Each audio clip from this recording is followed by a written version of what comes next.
Hello everyone, and welcome to my EastEnders Soap Today channel. I hope everyone is having a wonderful day. Before we begin, please hit the subscribe button and give this video a thumbs up. Future scenes on EastEnders will rehash the romance between Freddie Slater and Anna Knight. Despite their one night together last year, Bobby Beale's love for Anna have caused the two to try to keep their friendship platonic. Since then, Bobby and Anna have begun dating. In the aftermath of Anna's drink-spiking incident, Freddie has shown her support in recent times and has also been working to mend his deep bond with Bobby. Following her partner Stevie Mitchell's abrupt exit from Walford earlier in the summer, Freddie is determined to cheer up Mo Harris in the scenes to come. Following his attempt to obtain additional information from Teddy Mitchell regarding Stevie's whereabouts, Freddie chooses to take Mo birdwatching. Mo dresses up like a birdwatcher to get into the mood.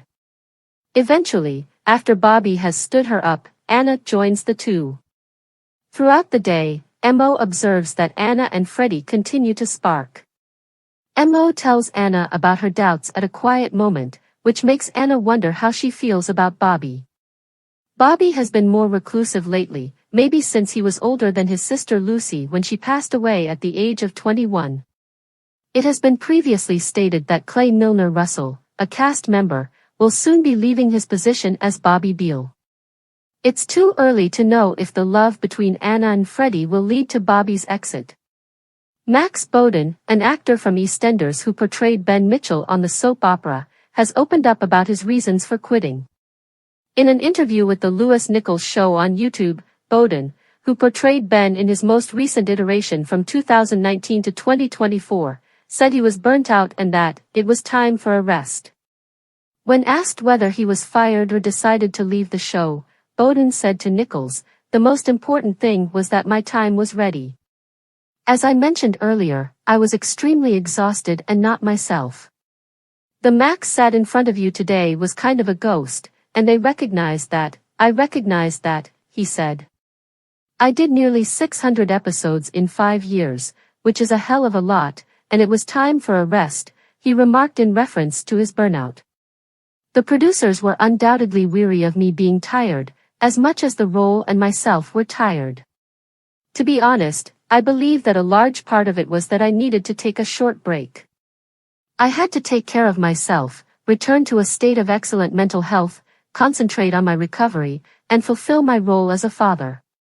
Max disclosed that he is still in contact with producers and has even talked about making a comeback, despite leaving Walford.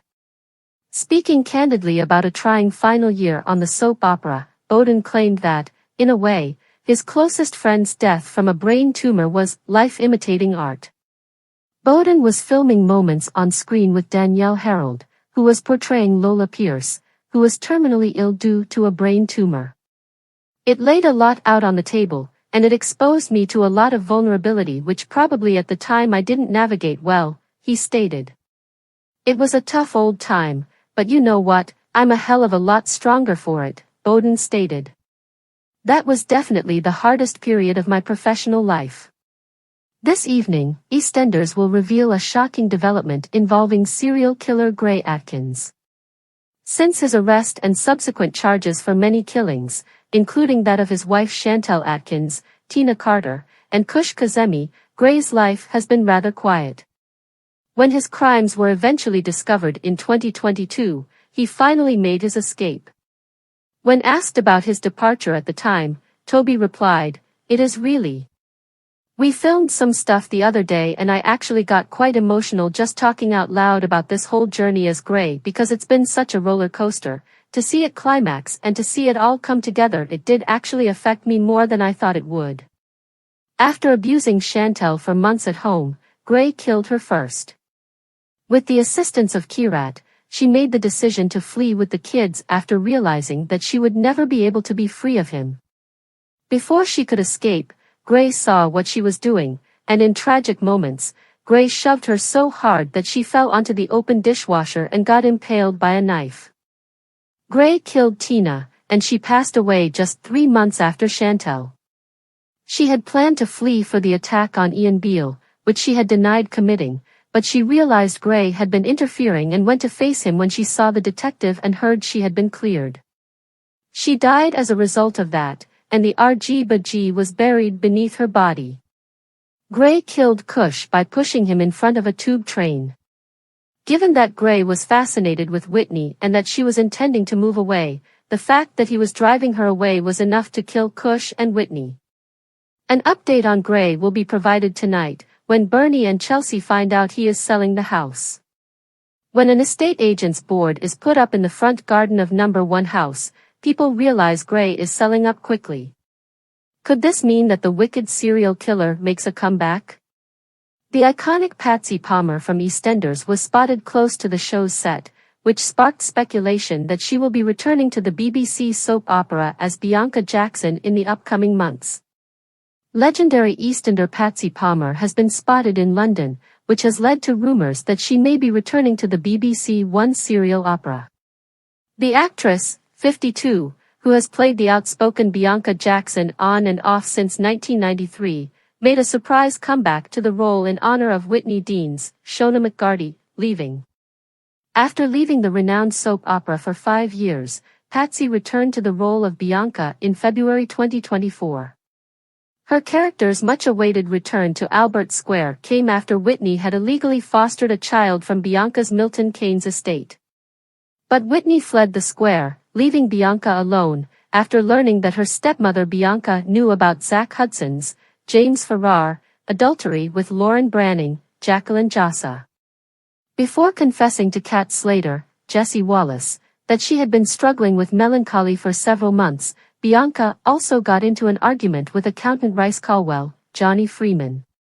Viewers witnessed Bianca alert Rice to the fact that she was aware of his covert stealing of his unconscious wife Debbie's funds to pay for their IVF treatments, as well as those of their sister Sonia, Natalie Cassidy.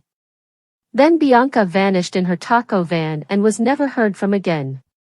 As his financial problems worsened, Rice killed his unconscious wife Debbie. Sonia doesn't know that Rice is lying, but will Bianca return to help her sister who is expecting? The Sun claims that Patsy was spotted close to the EastEnders set, which has led to speculation that her time as Bianca in Walford is still ongoing. In anticipation of EastEnders' 40th anniversary in February 2025, Bianca's likely return coincides with the recent confirmation of her screen father's reappearance, according to the Daily Star. Michael French is getting ready to reprise his role as David Wicks for a limited time. David has spent a total of 4 years in the square, having entered it for the first time in 1993. After the death of his opponent Derek Branning, Jamie Foreman, in 2013, he was last seen in Walford. In addition, David tried to resume his relationship with Bianca's mother and Derek's sister, Carol Jackson, Lindsay Coulson, his previous romantic interest. But destiny had other ideas, and he abandoned Walford by himself when Carol called off their engagement, claiming that he had suffered an unplanned heart attack. Michael French expressed his excitement about his comeback, saying, "It is a privilege to be asked to play David Wicks again. Even though David's stay will only be brief, we already know from his past that he can produce a lot of drama in a short amount of time." In addition, Laurie Brett returned to the show as Jane Beale, while Tracy Ann Oberman is expected to play Chrissy Watts again. But there's still more. Boss Chris Crenshaw made a hint about the show's sentimental significance in an interview with The Sun, stating, "As we head towards our 40th year, I think the nostalgic element means a lot." Thanks for watching. If you like this video, so please don't forget to subscribe my channel and don't miss any update.